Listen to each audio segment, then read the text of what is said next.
So muli nga pong nagtrending ang debate patungkol sa kung sino ang mas magaling na sentro sa PBA sa pagitan ng 2003 season MVP Asi Taulava at 9-time MVP Junmar Fajardo.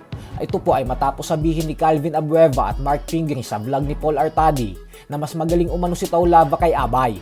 Nauna pong sinabi ni Abueva na ang top 5 players niya sa PBA ay sila Jimmy Alapag sa 1, 2 si Kenneth Doremdes, 3 si Danny Sigel, 4 si Pingris at 5 si Asi.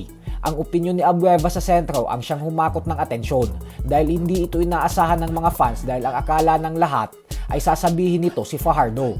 Paliwanag ni Abueva na mas magaling daw kasi si Taulava kung prime to prime ang usapan at kahit umano hindi si Asi nakapag-MVP ng sunod-sunod ay hindi pa rin daw ito mapigilan sa ilalim. Pero ang 5 ko, sino? Sino? Asi Taulava. Hindi si Junmar. Parang nakagulat yun. Ba't hindi mo pinili si Junmar? 9-time MVP yun, boy. Prime Taulava. Maski hindi Tama maski hindi nakapag-MVP na sunod-sunod yan. O best player. Ikaw ang hindi may stop sa ilalim. Okay. Si Taul. Habang si Pingris naman ay sinabing bagamat matalik na kaibigan niya umano si Abay, ay kay Asi din daw talaga siya. Paliwanag ni Pingris na iba daw kasi talaga yung prime ni Taulava dati. Ang mga bumabantay umano kay Asi dati ay sila Eric Meng, Ali Pic, Dorian Peña, Rudy Hatfield, Andy Sigel at Chris Jackson. Kaya naman ang payo ni Pingris sa mga kabataan na hindi naabutan ng kasagsagan ng kalakasan ni Taulava ay panoorin daw ang mga laro nito dati.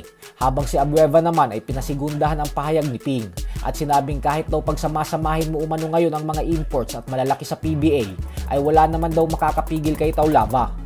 Pinaka-crucial. Sino yung... Prime to prime ako, best friend ko si Junmar, idol ko si Junmar, but kay Asi. Prime ni Asi. Prime ni Asi. Ang bumabantay, Eric Meng. Alipik. Dorian Peña. Wait. Dorian Peña. Rudy Hatfield. Rudy Hatfield.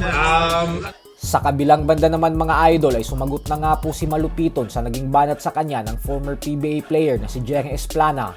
Matapos itong sabihin na naging kengkuyan umano ang MPBL nang dahil sa pagpasok kay Malupiton sa liga.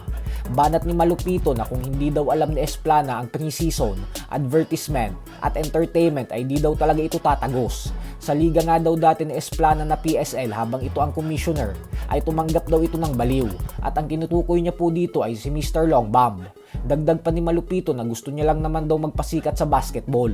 Bakit daw ba ito nakikisawsaw si Jerry Esplana? So hanggang dito na lang po muna tayo mga idol.